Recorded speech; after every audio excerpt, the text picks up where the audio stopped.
Hello, so this is like my fourth video in about 24-hour period, I think. And that I put toothpaste on the spot, like it was a big one, so I thought I heard this thing, if you put toothpaste on spots, it dries them out, so that's what that is. Anyway, I was just thinking, like, people are pretty strange, aren't they?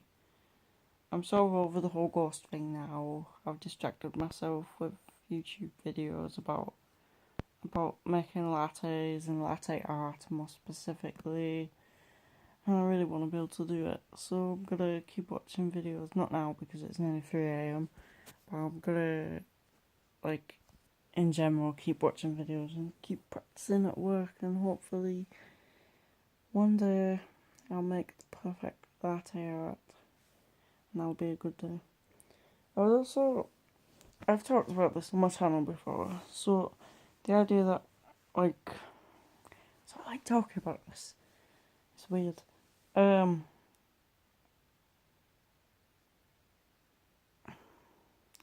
the idea that I could have autism or Asperger's, basically.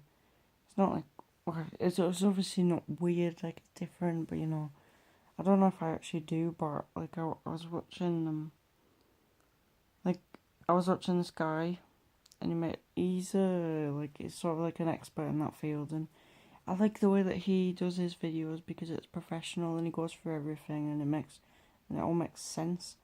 And yeah, and like, I obviously don't relate to everything.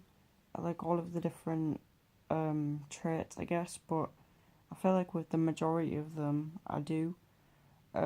Just looking back, and it's hard to just pluck things up off the top of my head, but yeah, one of them is like, I guess, like, with emotions. So it's like most people would empathically feel an emotion based on someone's facial expressions, and I do this, but I feel like I do it a little bit more intellectually. So it's like I'll I guess try and rationalize it in my head as to why someone might feel a certain way, and then I'm like, and then when I understand it that way, that's when I really understand why they feel the way they feel. And if that makes sense, I don't know if it does.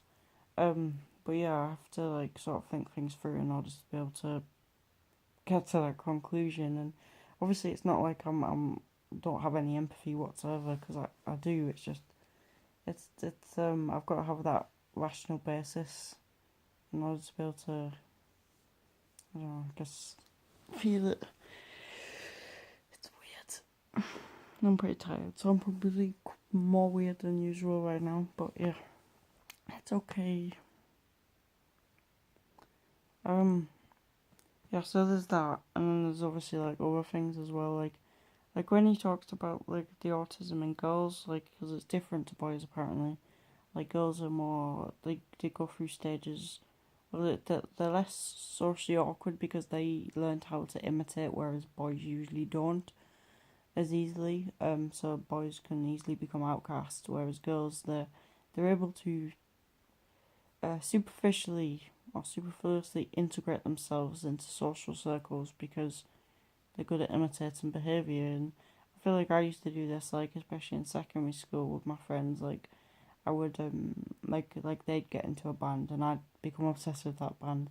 They'd start wearing a certain type of clothes or makeup, and I'd get obsessed with wearing that certain type of clothes or makeup. And then he also said that girls can either conform like to an extreme, like be teachers' pets, which was pretty much me in the first year of secondary school, and then or they can go completely off the rails, and then that became me. And that's basically a response to saying, oh well, I've like copied people for so long, I've sort of don't have a sense of self-identity, just gonna sort of give up and just completely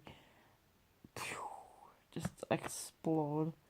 And that's pretty much what happened with me. So I do identify with a lot of the things he's saying. I don't know if I actually do have autism. I don't know, because obviously, like, the only thing is, like, with getting a diagnosis is that it has to have an impact on your daily life. And, like, some of the traits that I have that could be linked to that do have an impact on my life, but I feel like I've got coping strategies and like ways of dealing with things. So it's not like I act out in the way that I used to act out, or I react to certain stimuli in the way that I have done in the past. But the way that I did react in the past was to an extreme. So perhaps if I'd have done a test earlier on, it would have, I'd say it would have probably been definitive. But now I'm not so sure. Well, it's okay. I don't know. Yeah.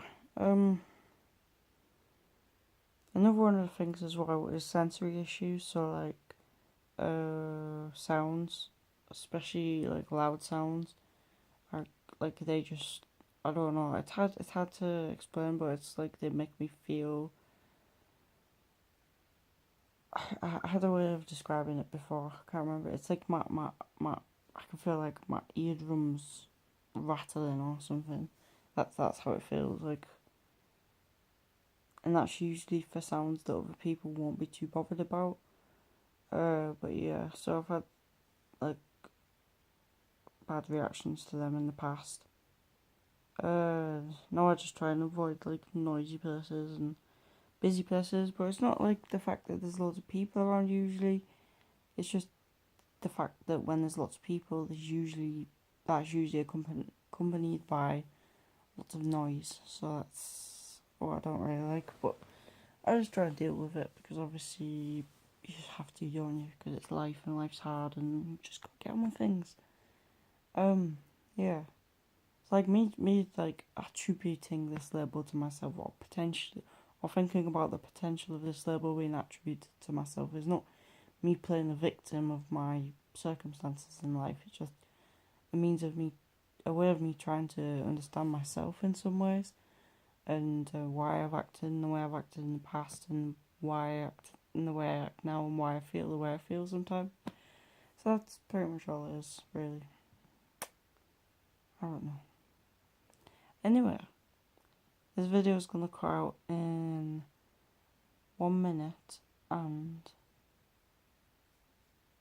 40 seconds. 30 seconds actually. 25 seconds. 1 minute and 25 seconds. Okay, it's gonna cut out 1 minute and 20 seconds. So I'm gonna cut off there then. Alright, thank you for watching. Bye.